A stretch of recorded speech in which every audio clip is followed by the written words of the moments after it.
This is the Swan-240. I bought it online. And part of the reason I bought it is the rig I had from 1964 to 1987 was a Swan-240. But I forgot it doesn't really cover CW that well, so I'm going to look to sell it. And it is a little bit scratched up on the top, but it does have one thing. I'll show you this a little bit later. It can receive AM and it can transmit on AM. You just add a little carrier in, and then it has a switch in the back in which you can take out the BFO. My name is Bert and I'm on Cape Cod. Go ahead. Well, you're sounding really good here in northwest Wisconsin. I'm in northwest Wisconsin, and the other station is down in central Virginia there, south of Richmond a little ways. The name on this end is Gary, Golf Alpha Romeo Yankee, and I got my beam pointed off to the southeast, so I'm catching kind of off the side of the beam, but a good strong signal and excellent audio. Back to you. Okay, all right. Thanks a lot. I love Wisconsin. I was stationed in Duluth, and it's a great area. That area is. I was in the Duluth Superior area back in the late '60s. I'm on Cape Cod, which is quite a distance from you, Gary. Again, my name is Bert, and I'm located on Cape Cod.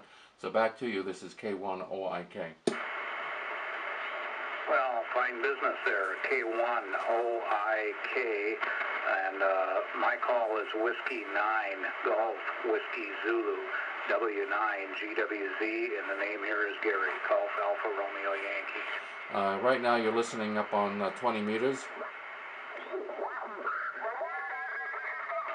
I don't know what he's saying. A couple minutes ago, now it's back. You're good 5 minutes. I don't know what that is.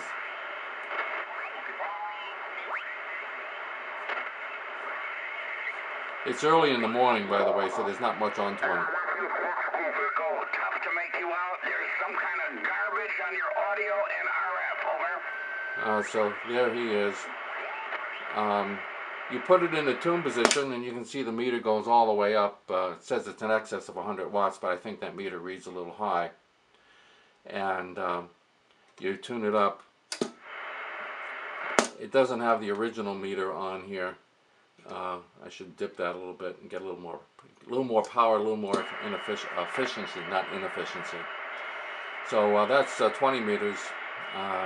It does load up on 40. I will throw it over to 40. And let's throw it to 40. The smart way to tune one of these rigs is to peak it up on receive,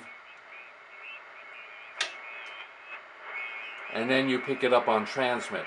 That way it's a little less harmful on the final. But if you watch, you put it over in the tune position, and it's basically already about as high as you're going to go. There we go. It's peaked up there pretty good.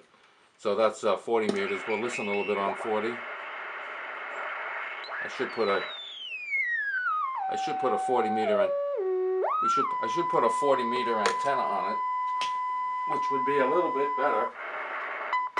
There we go. That's a 40 meter antenna. There's a guy tuning up.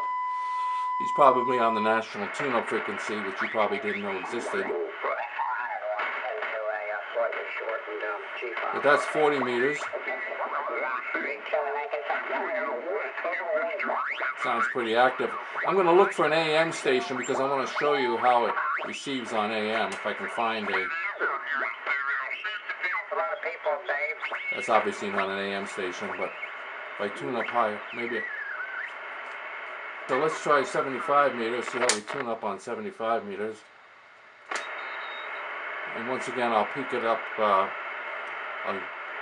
this way.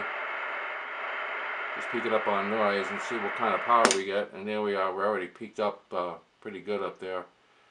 See, I'm pretty good at this tuning up. All right. Let's see if I can find an AM station here. That's an AM station. Participate. Lots of stuff, lots of choices. Everybody knows that. But it's nonetheless, this is what I happen to be into.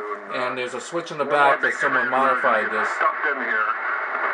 And, so you can hear AM alternately switch off. I found a way to shoehorn it. Okay. I want to build in here. It's going to be tight, but so it does operate on a little bit AM. of accessibility in mind too.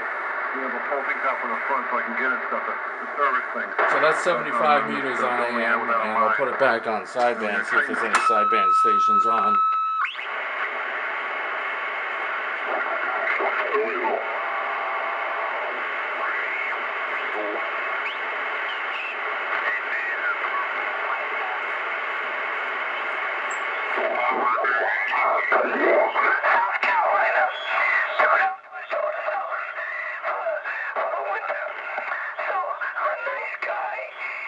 So that's the Swan-240.